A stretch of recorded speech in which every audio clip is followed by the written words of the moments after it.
আসসালামু আলাইকুম, ডেলিশিয়াস বাংলা ফুডে সবাইকে আরো একবার স্বাগত জানাচ্ছি। আজকে আমি আপনাদের সঙ্গে দুই ধরনের পাউরুটি রেসিপি শেয়ার করব। দুইটা পাউরুটি আমি একদম সহজভাবে চুলায় বেক করে দেখাবো। আশা করছি পাউরুটি রেসিপিগুলো আপনাদের কাছে অনেক ভালো লাগবে। প্রথমেই আমি এই পাউরুটিটা আপনাদের সঙ্গে শেয়ার করছি। পাউরুটিটি হবে সুপার সফট এবং ভীষণ মজাদার। আমার মনে হয় এই পাউরুটিটি আপনারা একবার বাসায় তৈরি করে খেলে আর কখনোই বাহির থেকে দাম দিয়ে পাউরুটি কিনে খাবেন না। আমি যখন থেকে পাউরুটি তৈরি করা শিখেছি আমার কিন্তু আর দোকান থেকে কিনে খেতে হয় না, যখন ইচ্ছা হয় বাসায় তৈরি করে ফেলি। আমার চ্যানেলে কিন্তু বিভিন্ন রকমের পাউরুটি রেসিপি দেয়া আছে, রেসিপিগুলো আমি একদম সহজভাবে শেয়ার করেছি। ইনশাল্লাহ আজকের রেসিপিটিও আপনাদের কাছে ভালো লাগবে এবং কাজেও আসবে। তো রেসিপি ভালো লাগলে অবশ্যই লাইক এবং সাবস্ক্রাইব করে রাখবেন। তাহলে চলুন রেসিপিটি শুরু করা যাক। সবার প্রথমে বড় একটা মিক্সিং বলে নিয়ে নিচ্ছি 1.5 কাপ ময়দা। ময়দার পরিবর্তে আপনারা সেম পরিমাণ আটাও দিয়ে দিতে পারেন। আমি সবসময় তীর ব্র্যান্ডের যে ময়দাটা আছে সেটা দিয়ে পাউরুটি তৈরি করে সবচেয়ে ভালো রেজাল্ট পেয়েছি। এবার এখানে স্বাদ অনুযায়ী লবণ আর 3 টেবিল চামচ চিনি দিয়ে দিচ্ছি। আজকের পাউরুটিটা একটু মিষ্টি করে তৈরি করব, মানে আমি আমার টেস্ট অনুযায়ী দিয়ে দিয়েছি, আপনারা আপনাদের টেস্ট অনুযায়ী কমিয়ে অথবা বাড়িয়ে দিবেন। এবার এখানে আমি ইস্ট দিয়ে দিচ্ছি 1 চা চামচের চেয়ে সামান্য একটু কম। প্রতি কাপ ময়দার জন্য কিন্তু 1/2 চা চামচ করে ইস্ট ব্যবহার করতে হয়, সেই অনুপাতেই আমি কিন্তু এখানে ইস্ট দিয়ে দিলাম। এবার একটা স্প্যাচুলা দিয়ে শুকনো উপকরণগুলো ভালো করে মিশিয়ে নিচ্ছি। এবার এখানে কুসুম গরম দুধ অল্প অল্প করে দিয়ে সফট একটা ডো তৈরি করে নিতে হবে। আঙুলটা ডুবালে আঙুলটা এর তাপ সহ্য করতে পারবে, ঠিক এরকম কুসুম গরম দুধ ব্যবহার করতে হবে। কাঁচা দুধ আবার কুসুম গরম করে দিতে যাবেন না, তাহলে কিন্তু পাউরুটিটা খেতে একদমই ভালো লাগবে না। দুধটা ভালো করে জাল দিয়ে যখন কুসুম গরম হয়ে আসবে তখনই ব্যবহার করবেন, দেখবেন পাউরুটিটা খেতে অসম্ভব মজাদার হবে। আপনারা খেয়াল করলে হয়তো দেখেছেন আমি কিন্তু কাপটা পুরোপুরি ভরে নিইনি, সামান্য একটু ফাঁকা রেখেছিলাম। যতটুকু দুধ নিয়েছিলাম সম্পূর্ণটাই কিন্তু এখানে লেগেছে। আপনারা চাইলে কিন্তু সেম পরিমাণে পানিও দিয়ে দিতে পারেন, তবে দুধ দিয়ে পাউরুটিটা তৈরি করলে খেতে বেশি ভালো হয়। এবার এখানে দিয়ে দিচ্ছি 2 টেবিল চামচ রান্না করার রেগুলার তেল। আপনারা চাইলে সেম পরিমাণে বাটার অথবা ঘিও দিতে পারেন। এবার হাত দিয়ে ডোটাকে সময় নিয়ে মথে নিতে হবে যতক্ষণ না সফট আর স্মুথ একটা ডো তৈরি হচ্ছে। আমরা সাধারণত রুটি বা পরোটা তৈরি করার জন্য যেরকম ডো তৈরি করে থাকি তার চাইতেও কিন্তু এই ডোটা নরম হবে। অনেকেই বলেন বাসায় পাউরুটি তৈরি করলে ইস্টের একটা গন্ধ আসে। ইস্টটা যদি আপনি পরিমাণে বেশি দিয়ে দেন তাহলে কিন্তু গন্ধ আসবে। এছাড়াও ভালো মানের ইস্ট ব্যবহার করতে হবে। বেশ কিছুক্ষণ মথে নেওয়ার পর দেখতেই পাচ্ছেন ডোটা অনেক বেশি সফট আর স্মুথ হয়েছে। এবার এই ডোটাকে আমি একটা গোল বলের শেপ দিয়ে এর উপরে আমি সামান্য তেল মাখিয়ে নিচ্ছি, এতে করে ডোয়ের উপরটা ড্রাই হয়ে যাবে না। এবারে ডোটাকে একটা ঢাকনা দিয়ে ঢেকে রেস্টে রেখে দিচ্ছি। আমি যেহেতু এই কাজটা দ্রুত করতে চাচ্ছি এই কারণে আমি একটা গরম পানির পাত্রের উপরে এই বোলটা রেখে দিব। এতে করে এই ডোটা মাত্র 15 থেকে 20 মিনিটের মধ্যেই ফুলে যাবে। তো দেখতেই পাচ্ছেন 20 মিনিট পর ডোটা কিন্তু ফুলে ডাবল হয়ে গিয়েছে। এবারে ডো থেকে বাতাসটা বের করে দিয়ে আরো 1 থেকে 1.5 মিনিটের মতো ভালো করে মথে নিব, এতে করে ডোটা আরো বেশি স্মুথ হয়ে যাবে। ডোটা কিন্তু মেখে নেওয়া হয়ে গিয়েছে। এবার এটাকে একটা বোর্ডের উপর নিয়ে নিচ্ছি। এবারে ডোটাকে একটা ছুরি দিয়ে 4 ভাগে ভাগ করে নিচ্ছি। এবার বাকি 3টা লেচি একটা বলের মধ্যে রেখে দিয়ে আমি এই লেচিটা দিয়ে একটা বল তৈরি করে নিচ্ছি। গোল বল তৈরি করে নেওয়া হয়ে গেলে এর উপরে সামান্য ময়দা ছিটিয়ে দিয়ে হাত দিয়ে একটু চেপে চেপে নিচ্ছি। এবার একটা রুটি বেলার বেলনি নিয়ে একটু লম্বা করে রুটি বেলে নিচ্ছি। এবারে রুটিটাকে রোলের মতো করে তৈরি করে নিচ্ছি। আবারও হাত দিয়ে একটু চেপে নিয়ে চিকন আর লম্বা করে একটা রুটি বেলে নিব। তো আপনারা দেখে নিশ্চয়ই বুঝতে পারছেন কত লম্বা করে একটা রুটি বেলে নিচ্ছি। রুটিটা কিন্তু তৈরি করে নেওয়া হয়ে গিয়েছে। এবার এই রুটিটাকেও আবারও রোল করে নিচ্ছি। হাত দিয়ে চেপে চেপে যতটুকু সম্ভব এই রুটিটা রোল করে নিতে হবে। এই তো একটা কিন্তু তৈরি করে নেওয়া হয়ে গেল। আপনারা দেখে নিশ্চয়ই বুঝতে পারছেন আমি কাজটা কিভাবে করেছি। একইভাবে কিন্তু আমি সবগুলোই তৈরি করে নিব। সবগুলো তৈরি করে নেওয়া হয়ে গেলে এই মোল্ডের ভিতরে আমি 3 পিস দিয়ে দিচ্ছি, বাকি 1 পিস আমি অন্য কোনো মোল্ডে বেক করে নিব। এবার এগুলোকে 20 মিনিটের জন্য গরম কোনো স্থানে রেখে দিব। ফিরে আসলাম 20 মিনিট পর, আর দেখতেই পাচ্ছেন এগুলো ফুলে কিন্তু ডাবল হয়ে গিয়েছে। এবার এর উপরে একটা ডিমের কুসুম আর 1 টেবিল চামচ দুধ মিশিয়ে নিয়ে উপরে ব্রাশ করে দিচ্ছি। যেহেতু এগুলো চুলায় বেক করব, উপরে সুন্দর একটা কালার আনার জন্য অবশ্যই এই মিশ্রণটা ব্রাশ করে দিতে হবে। আপনারা চাইলে এর উপরে শুধু ডিমের কুসুম অথবা শুধু দুধ ব্রাশ করে দিতে পারবেন, ওতেও কিন্তু কালার আসবে। এবার এই পাউরুটিগুলোর উপরে আমি সামান্য চিনি ছিটিয়ে দিচ্ছি। আপনারা চাইলে সাদা তিলও দিতে পারেন, দেখতে সুন্দর লাগবে। তবে আমি চিনিটা দিচ্ছি, উপরের লেয়ারটা ক্রিস্পি হবে আর খেতে মিষ্টি হবে। এভাবে কিন্তু বাচ্চারা খেতে বেশি পছন্দ করে, তবে আপনি চাইলে স্কিপ করতে পারেন। এবার এই ব্রেডগুলো কিন্তু বেক করার জন্য একদমই রেডি হয়ে গিয়েছে। যেহেতু আমি চুলায় বেক করব তাই আগে থেকেই চুলায় একটা হাঁড়ি বসিয়ে দিয়ে 10 মিনিট মিডিয়াম আঁচে ফ্রি হিট করে নিয়েছি। এবার এর মধ্যে আমি লেখালেখির 2টা কাগজ বিছিয়ে দিয়ে এর মধ্যে একটা স্ট্যান্ড বসিয়ে দিচ্ছি। তারপর এর উপরে পাউরুটির মোলটা ভালো করে বসিয়ে দিয়ে ঢাকনা দিয়ে ঢেকে দিচ্ছি। আর পাউরুটির উপরে যদি খুব সুন্দর একটা কালার আনতে চান অবশ্যই কাচের ঢাকনা স্কিপ করতে হবে, সিলভার, অ্যালুমিনিয়াম অথবা স্টিলের ঢাকনা ব্যবহার করতে হবে। এবার চুলার আঁচটা লোয়ের চেয়ে একটু বাড়িয়ে দিয়ে 20 মিনিট বেক করে নিব। ফিরে আসলাম 20 মিনিট পর, আর দেখতেই পাচ্ছেন উপরে কিন্তু খুব সুন্দর একটা কালার চলে এসেছে। আর এই যে উপরের লেয়ারটা একটু এবড়ো থেবড়ো দেখছেন, এটা কিন্তু চিনি দেওয়ার কারণে। এমনিতে কিন্তু এই পাউরুটিটা খেতে অসম্ভব মজাদার হয়। এবার পাউরুটিটা আমি চুলা থেকে নামিয়ে আনমোল্ড করে নিয়েছি।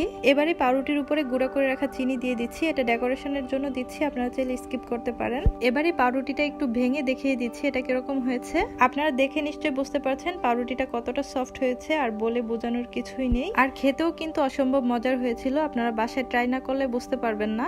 আশা করছি বরাবরের মতো এই রেসিপিটিও আপনাদের কাছে ভালো লেগেছে। ভালো লাগলে অবশ্যই লাইক, কমেন্টস এবং বেশি বেশি শেয়ার করে দিবেন। এবার আমি আপনাদের সঙ্গে একদমই বেকারি স্টাইলে পাউরুটিটা তৈরি করে দেখাবো।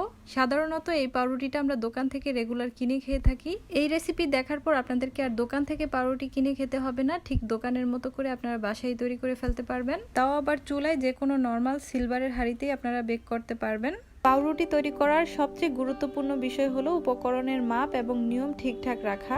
রেসিপিতে সবকিছু সহজভাবে দেখানোর চেষ্টা করেছি, তো আমার রেসিপিটি সম্পূর্ণ ফলো করবেন, তাহলে দেখবেন বাসায় পাউরুটি তৈরি করা কোনো ব্যাপারই না। আশা করছি আজকের রেসিপি আপনাদের কাছে ভালো লাগবে। সো চলুন রেসিপিতে চলে যাই।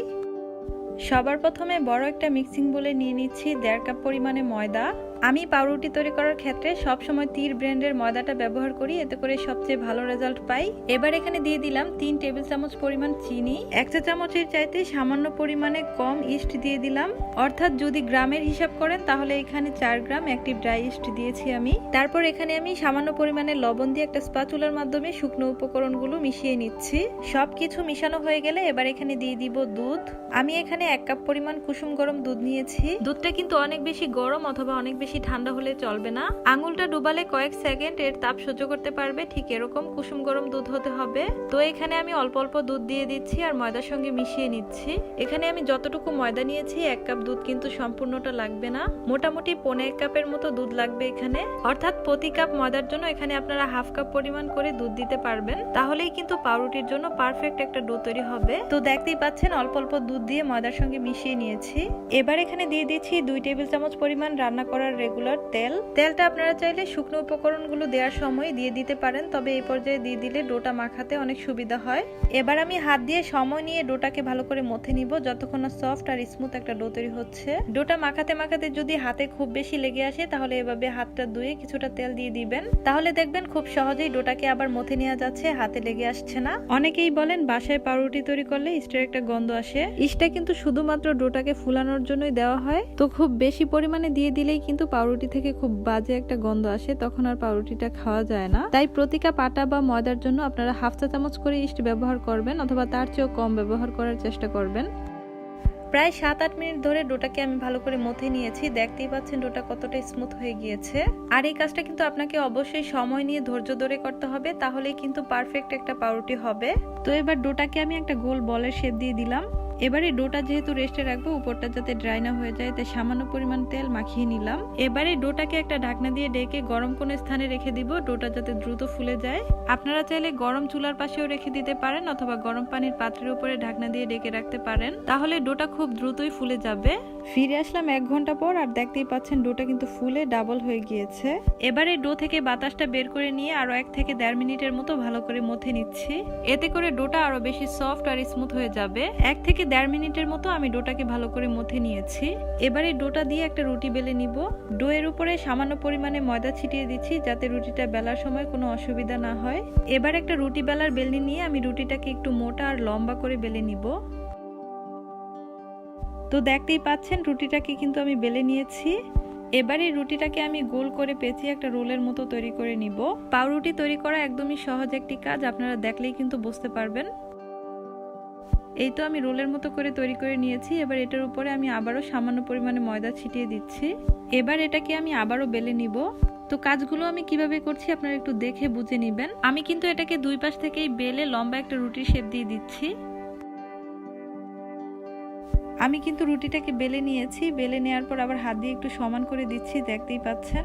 এবার এই রুটিটাকে আমি আবারও রোলের মতো পেঁচিয়ে নিব। এবার কিন্তু এই রুটিটাকে একটু টাইট করে রোল করে নিতে হবে, যাতে ভিতরের অংশটাতে বড় কোনো ফাঁকা না থাকে। আর এই পাউরুটিটাকে কতটুকু লম্বা মোল্ডের ভিতরে আপনি বেক করবেন সেই অনুপাতে কিন্তু এটাকে লম্বা করে তৈরি করবেন। পাউরুটির সাইডের অংশটা এসে এভাবে হাত দিয়ে সিল করে নিতে হবে। আপনারা চাইলে কিন্তু সামান্য পানি দিয়ে সিল করে দিতে পারেন। এবার এই পাউরুটিটাকে আমি একটা মোল্ডের ভিতরে নিয়ে নিব। এখানে আমি একটা 7 ইঞ্চি সাইজের মোল্ড নিয়ে নিয়েছি, আর এই মোল্ডের চারপাশে সামান্য তেল ব্রাশ করে নিয়েছি। এবারে মোল্ডের ভিতরে পাউরুটিটা নিয়ে নিব। পাউরুটিটাকে সমান করে মোল্ডের ভিতরে বসিয়ে নিয়েছি। এবারে পাউরুটিটাকে একটা পাতলা সুতি কাপড় দিয়ে ঢেকে রেস্টে রেখে দিব। ফিরে আসলাম 20 মিনিট পর, আর দেখতেই পাচ্ছেন এটা কিন্তু বেশ অনেকটাই ফুলে গেছে। এবারে মোল্ডের উপরে যে একটা ঢাকনা আছে সেটা আমি লাগিয়ে দিচ্ছি। এবার পাউরুটিটা চুলায় বেক করে নিব। তার জন্য চুলায় আগে থেকে একটা হাঁড়ি বসিয়ে 10 মিনিট ফ্রি হিট করে নিয়েছি। তারপর এর মধ্যে কয়েকটা লেখালেখির কাগজ বিছিয়ে দিলাম। এবার এর উপরে একটা স্ট্যান্ড বসিয়ে দিচ্ছি। এবারে স্ট্যান্ডের উপরে পাউরুটির মোলটা বসিয়ে দিয়ে একটা সিলভারের ঢাকনা দিয়ে ঢেকে দিচ্ছি। আর অবশ্যই খেয়াল রাখবেন ঢাকনার সাইড দিয়ে যাতে ভিতরের বাতাসটা বের হতে না পারে। এবার চুলার আঁচটা লোয়ের চেয়ে একটু বাড়িয়ে দিয়ে 20 থেকে 25 মিনিট বেক করে নিব। যাদের ওভেন আছে তারা কিন্তু ওভেনে বেক করে নিতে পারেন। ফিরে আসলাম 25 মিনিট পর। এবার ঢাকনা তুলে দিয়ে পাউরুটির মোলটা নামিয়ে নিব। আর অবশ্যই পাউরুটির মোলটা খুলে একটু চেক করে নেবেন হয়েছে কিনা। পাউরুটিটা চুলা থেকে নামিয়ে নিয়েছি, আর কিছুটা ঠান্ডা হয়ে আসার পর এবার ঢাকনাটা খুলে আনমোল্ড করে নিব। উপরের পাশটা ঢাকনার গায়ে লেগে গিয়েছিল, যার কারণে একটু এবড়ো থেবড়ো হয়েছে। এছাড়া বাকি পাশগুলো কিন্তু একদমই পারফেক্ট হয়েছে, দেখতেই পাচ্ছেন। এবার একটা বেকারির নাইফ দিয়ে আমি পাউরুটিটাকে স্লাইস করেও দেখিয়ে দিচ্ছি ভিতরটা কেমন হয়েছে। ভিতরটাও মাশাআল্লাহ কতটা পারফেক্ট হয়েছে দেখতেই পাচ্ছেন। আর দেখে নিশ্চয়ই বুঝতে পারছেন পাউরুটিটা কতটা সফট হয়েছে। আর পাউরুটিটা খেতে কিন্তু অনেক বেশি টেস্টি হয়েছিল। তাহলে দোকান থেকে এত দাম দিয়ে পাউরুটি না কিনে মাত্র কয়েকটি উপকরণ দিয়ে সহজেই কিন্তু বাসায় তৈরি করে নিতে পারেন, তাও আবার স্বাস্থ্যকর ভাবে। আশা করছি আমার রেসিপিটি ফলো করে ইনশাল্লাহ পারফেক্ট ভাবে পাউরুটি তৈরি করতে পারবেন। আজকের রেসিপিটি যদি আপনাদের কাছে ভালো লেগে থাকে তাহলে অবশ্যই লাইক, কমেন্ট এবং বেশি বেশি শেয়ার করে দিবেন। আর চ্যানেলে নতুন হয়ে থাকলে চ্যানেলটি সাবস্ক্রাইব করে চ্যানেলের সাথেই থাকবেন। তাহলে আজকে এখানেই বিদায় নিচ্ছি। আল্লাহ হাফেজ।